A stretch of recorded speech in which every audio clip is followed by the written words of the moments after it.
heard that you made videos about me and you were mocking me. I have to defend my honor and I have to use my expertise in boxing. I must warn you, I am armed with a weapon that very few are armed with. What's that? It is called the super beard. Bro, even goats have beards. Now put your hands up. I warned him.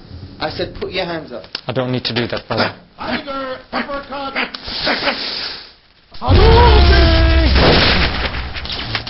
Perfect. It is done.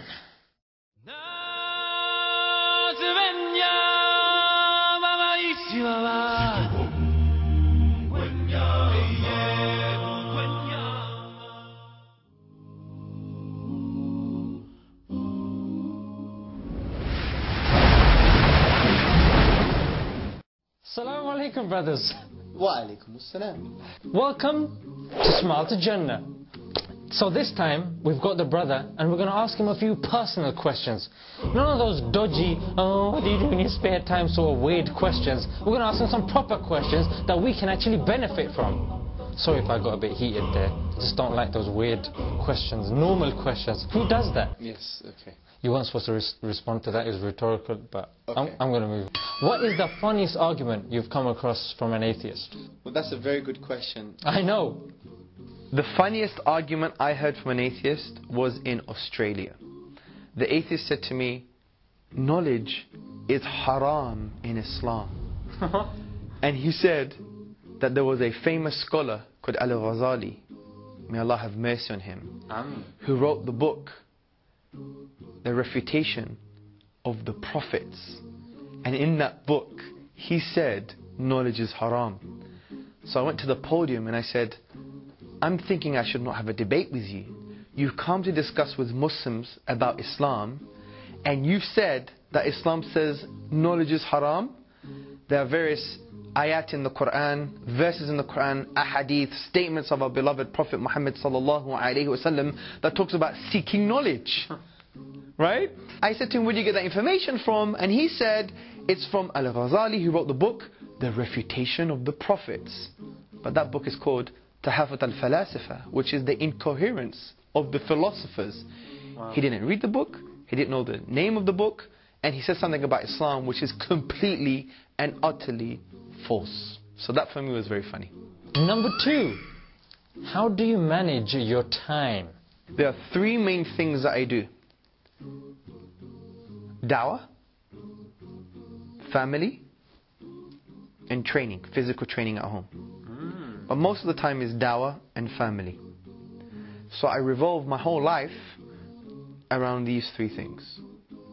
The majority of the day, obviously, may concern working, reading, writing, delivering lectures, preparing for workshops, international trips. How do you discipline yourself though? How do you keep going, plugging away? I think it's about motivation. If you have the right intrinsic motivation, and you have the right people around you, it's very powerful. So if you know that da'wah, calling people to Islam, expressing Islam, articulating Islam in a warm, compassionate, intelligent way is something that defines who you are, then you're always going to do it. That's good, but what about when you're down? How do you pick yourself back up again? That's a very good question. I know. There are a few things you could do. Be around good company, because good company is very important, as we know from the Quran and the prophetic teachings. Do some exercise, that helps as well. Ponder upon the Quran. Allah says, أَفَلَا يَتَدَبَّرُونَ الْقُرْآنِ. Do they not reflect upon the Quran, or are there locks on their hearts? So the more reflection you do, the more your heart becomes unlocked to receive His guidance and mercy. Inshallah. Number 4, what is your advice to someone who's got doubts about the deen? My advice, who has doubts in the deen, is the prophetic advice from the Prophet sallallahu alaihi wasallam. Do not allow doubt to override certainty. So when you're in a state of doubt, focus on the things that you're certain upon. Okay? The other point is, if you have any whisperings, like certain shubahat or waswas, like certain small doubts or whisperings, remember, don't take them seriously if you're already certain about something. Because even the Sahaba, they will come to the Prophet ﷺ and they would say to him, we have things in our mind that we would never want to express. They would rather throw themselves off cliffs, basically. And the Prophet ﷺ said, this is essentially iman. This means you have faith. Just ignore them. However, when that doubt becomes a significant doubt, then don't worry. Because the more knowledge you learn in Islam, the more your doubts become diminished.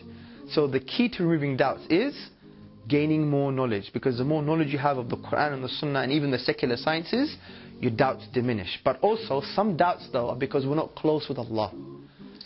And the more closer you come to Allah via dhikr, afkar, dua, reading Quran, salah, praying, and loving Allah and getting to know Him, your doubts will diminish. And this is from my humble experience. Number 5.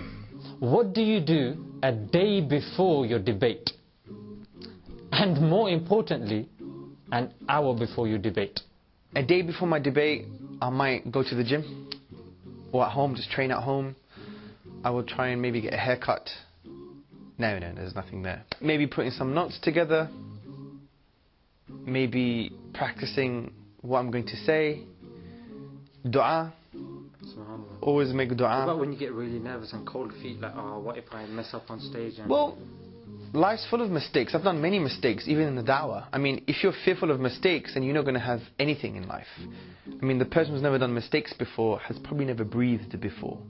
And that's why we have to respect people who put themselves forward. Not me, but other people who are better than me. And there are many better than me in this field. And they've done mistakes as well. But ikhlas, sincerity, doing it for Allah means the minute you hit the floor, you bounce back up. Because you're not doing it for anybody else, you're doing it for Allah. And an hour before the debate, I might just walk. If I'm in the venue, I might be there half an hour earlier, I'll just walk around with my notes and just basically reflect.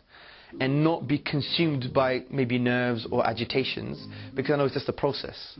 Because the minute you get what I would call stagnated, you stay still psychologically and you get kind of imprisoned by your emotions because you think that is your permanent state. But from experience, I know it's just a process. So I let the process continue and I know it's going to finish, inshallah. This is good. We can apply it to, say, job interviews, or if we have presentations at universities and stuff. This is some good advice, mashallah. But a good question as well. Wouldn't you agree? Because the questioner is good as well. MashaAllah. Tabarakallah. Yeah, we should not do that ever again. Please watch his stuff. If he's got lectures, visit them, learn some stuff from him. You know, benefit. Atheism, mashallah, he's got it on lockdown, just like he's got my beard on lockdown. Until next time, bros and sisters. Assalamu alaikum wa rahmatullahi wa barakatuh. Wa alaikum assalam wa rahmatullahi wa barakatuh.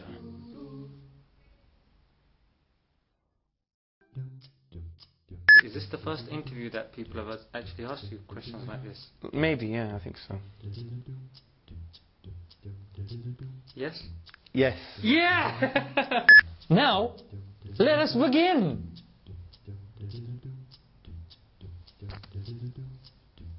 What was the point that I was making before I started talking about gym? I don't know, you don't really have points, bro. Was that just one of those intellectual cusses that I'm going to go home and say, damn it! You just cussed me! We're going to continue with the session. Session. Session. Session. Session. Session. Chips. Tomato ketchup. Session. Session. Just carry on. That was right though. Oh, sorry. Okay. But carry on anyway.